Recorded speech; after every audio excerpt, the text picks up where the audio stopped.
Ողջույն սիրելի բարեկամներ, այսօր մենք կխոսանք կրկին դինոզավրերից, բայց ժամանակակից դինոզավրերից։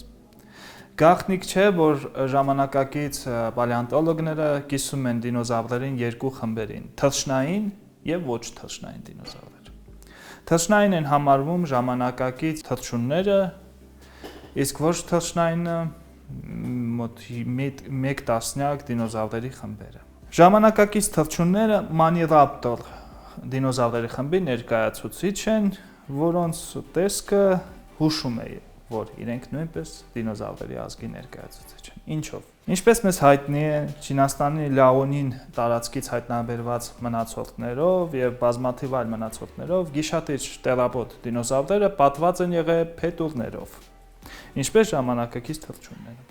Մենք նույնիսկ փետուրների առաջացման էտապներից տեղյակ ենք, այսինքն թե ինչպես են փետուրները առաջացել։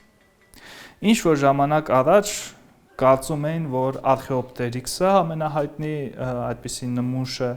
առաջացել է դինոզավրերից եւ դարձել է ապագայում թռչուններ։ Բայց իրականությունը մեզ պատմում է եւ վերջին նյութերը, որ հայտնաբերվում են Չինաստանում, Եվրոպայում եւ այլ մայրցամաքներում, մեզ պատմում են այն պատմությունը, որ թռչունները ուղղակի դինոզավրերի խմբերից մեկն են, որոնք առաջացել են Յուրայի դարաշրջանի վերջում եւ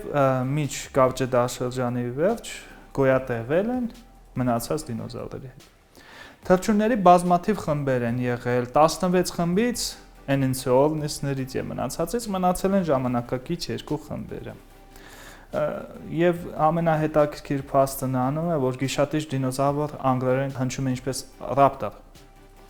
Նույն անունը raptor անգլիացիք, անգլիախոսները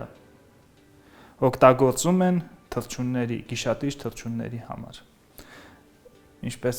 կարելի ասել, ինչ որ պատմական էրոնիայով դասավորված դեպք։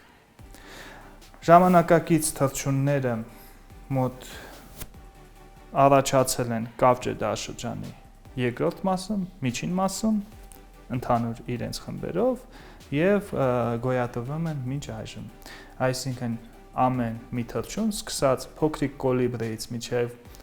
հսկայական ջայլամը, դա ուղղակի տերապոդ գիշատիչ դինոզավրերի տեսակներից մեկն է։